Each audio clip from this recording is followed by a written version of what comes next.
On December 19th, 2023, officers in Arkansas pursued an individual wanted on several felony warrants across multiple states. What they didn't know is that the day would end in tragedy. Their suspect, Mario Donnell Page, was wanted by a drug task force originating out of Memphis, Tennessee. We had been trying to catch Mario for several months. He's fled from us several months. I had a snitch call me, or a CI, however you choose to put that, call me and tell me Sunday that she had him trying to come and pick up money from her. He buys stolen cars. Okay. The girl said, "Hey, I got $3,000. Can you get me a decent car?" You know, it was a setup. Right. All of the charges on Mr. Page are he will come to try to sell you his car. He just hits you in the head, takes your money, and flees. While local officers and bail bondsmen waited for Mario to arrive on scene, they called for the Arkansas State Police to assist, as Mario was considered a flight risk. 2 officers were en route. He pulled up on us. We tried to get him out of the car. He rolled down the window. The minute he saw me, and I took my hood off, you know, I have a hoodie on. I took my hood down and had my credentials hanging on my chest. He sped off and went past your trooper and a detective. Okay. Mario Page almost hit the trooper when he shot out because he never let off the gas. Spun around, went code 3, and took off after him. Okay.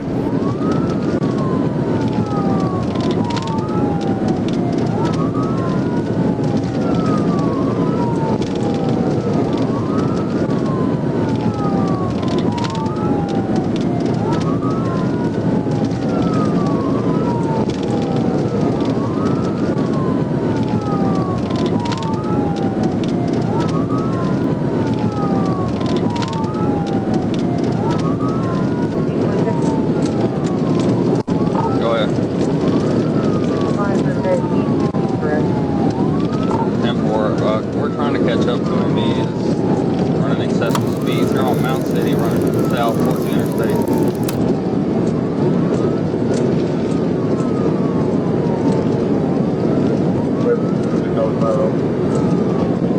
I'm unsure. I'm with a DPF guy, just me and him.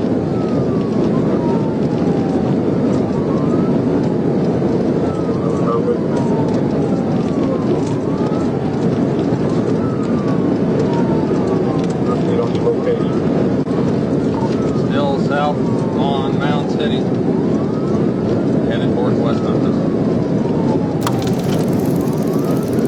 Just left Marion city limits.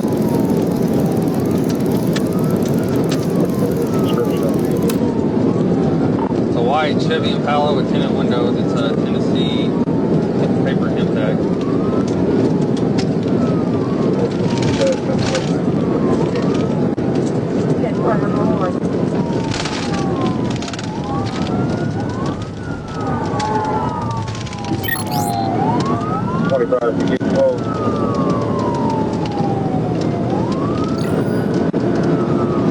I'm coming off Davis Street area to get on the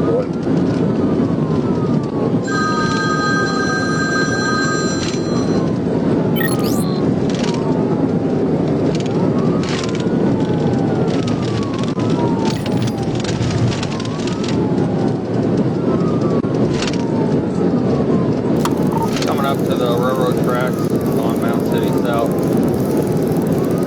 More City. I'm trying to catch up to him. He's a little ways ahead of us. What's the possibility of that? We're probably about to get on the interstate.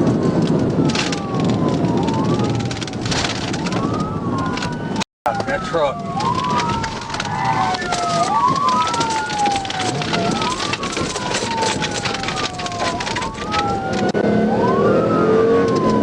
I just stopped for a truck. I didn't think it was going to stop. He's got further ahead of me. He's about to get on eastbound on the interstate, up 281. 281.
CVR footage roll.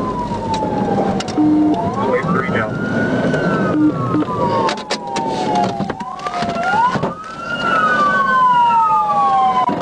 There's multiple units on scene.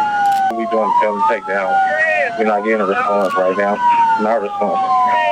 10-4, West Memphis has first responders in the EMS tent. According to police reports, trailing officers pulled over and quickly ordered Mario at gunpoint to leave the vehicle. After they continually received no response, officers approached. The secondary officer details this scene in a post-incident interview. Came along the driver's side of the car because it was resting on its roof. Was able to bust the driver's side rear window. Of course, it had the side curtain airbag, at which time I took a knife to cut the airbag so that we could see into the vehicle, at which time I found a black male. Lower half of his body was in the front driver's seat, in between the passenger and driver's seat, with his upper torso in the back. His arms were crossed, his chest wasn't responsive, kind of gasping for air.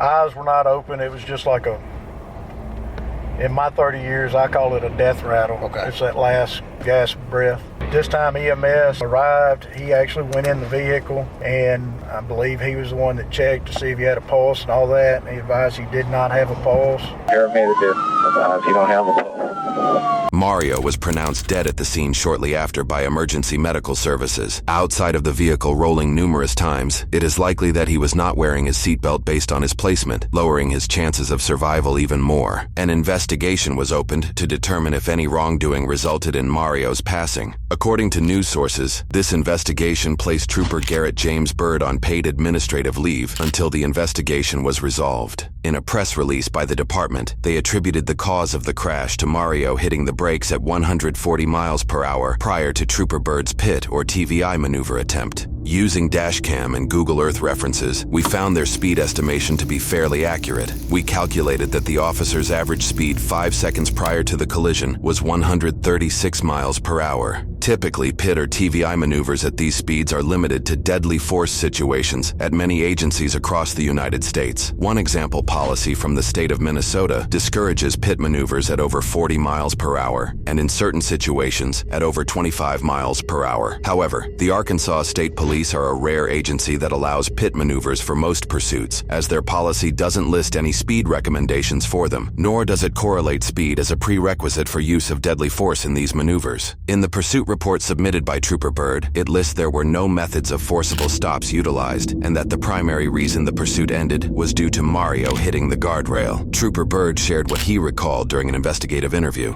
All right, it's Friday, December 22nd, 2023, and I'm at the Crittenden County Sheriff's Office Dispatch Center with Trooper James Byrd and his attorney, Russell Wood. I went back in over towards the left lane, which he was still in, to attempt to perform a tactical vehicle intervention or TVI, and I don't know if he anticipated what was coming and was just trying to get me off of him, or he was intentionally trying to wreck me. But the suspect slammed on the brakes, and it's like when he did, the vehicle veered right, and I was still kind of right there beside him. It collected me, and it caused a collision. We both veered right, made sure that we had fire and EMS en route to assist the suspect. They informed me that they weren't getting any response out of him. There was plenty of help there, waiting on fire and EMS, and I went to check on the truck driver, make sure he was okay. The day after the incident, various news organizations obtained this highway camera footage pertaining to the crash and criticized the police department's telling of the events, indicating that the crash was caused by a TVI attempt and not by Mario hitting the brakes. However, in the dash cam footage we obtained, it does appear that Mario brakes just before the collision. According to news sources, if this crash is ruled as a result of a TVI, Mario's death would be the fourth Arkansas TVI fatality of that year. As the public debates the safety and effectiveness surrounding TVIs, Arkansas State Police Director Colonel Mike Hagar shared his reasons on their use. We're not gonna just hope that they're not gonna hit someone, that they're not gonna kill your family, that they're not gonna kill my family. We've seen that happen, unfortunately. This is not theory. We know what's gonna happen the longer we let that go on. So the reason we believe it is the best tactic is because it's the most immediate tactic to bring that pursuit to a conclusion. We don't want anyone to be killed, but at the end of the day, we are always going to maintain that clear priority of life, which is the innocent public, then the law enforcement, then the suspects. 2 weeks after the incident, the investigative report indicates officials received a letter from the state prosecuting attorney, Sonia Haygood of the 2nd Judicial District. The letter stated no charges would be pursued against Trooper Byrd and gave authority to close the use of force review as justified, specifically spelling out that Mario caused the crash and that Trooper Byrd did not complete a TVI. Now, the PIT maneuver is short for Precision Immobilization Technique, or Tactical Vehicle Intervention, has been used by law enforcement since the 1980s. And although using it comes with much controversy, in my opinion, I do believe it's a great tool used by police to catch fleeing criminals. And when these officers are close to the fleeing vehicle, think about the courageous actions it takes to do this, because the police officer is putting his safety and possibly his life on the line to keep the public safe. Now, many highway patrol officers and state troopers do use the PIT maneuver, and whether you agree or disagree, at the end of the day, it's the fleeing vehicle that initiated this entire interaction to begin with. So we start out today learning that the Arkansas police are looking for a male who's wanted on multiple felonies. And make no mistake about it, many times when these criminals know that they're wanted, they're not going to go quietly to prison. And keep in mind that these agencies have been trying to catch this male for a few months now, so the male is probably getting desperate. But when the bondsman and local police locate the male, he speeds off, nearly hitting an Arkansas state trooper. So we do see the disrespect for the law and the disregard for human life that he's displaying. And now police are in pursuit of this guy, and he's traveling at dangerously high speeds. And at this point, we see the marked vehicle become the lead vehicle. And that, of course, so the public and other police vehicles can identify what's going on and travel safely during these pursuits. And as this pursuit enters the interstate, we see much more traffic. And this is where the danger increases. And this is why balancing the safety of the public versus capturing this dangerous felon is difficult, because police do want to catch this guy, but catching him without injuries to anyone is the objective. But then the officer chooses to make his move. He approaches the suspect's vehicle on the right side and he attempts the PIT maneuver. And it does appear that he immediately straightened out his wheel, but he did have a tractor trailer in front of him. So that, coupled with the speeds that they were traveling at, is what I believe caused him to crash into the right side of the trailer. And this was hard to watch because then we see the suspect's vehicle enter the right lane, go through the guardrail, and come to rest on its roof. Now lastly, after seeing this, of course, many of us will have an opinion, but we have to remember nothing about a police officer's duties can be predicted. But with that being said, there were certain decisions that the suspect made that brought him to this conclusion. And unfortunately, those decisions brought him to this tragic end. But the Arkansas State Trooper was just doing what he was trained to do, and that's protecting the public.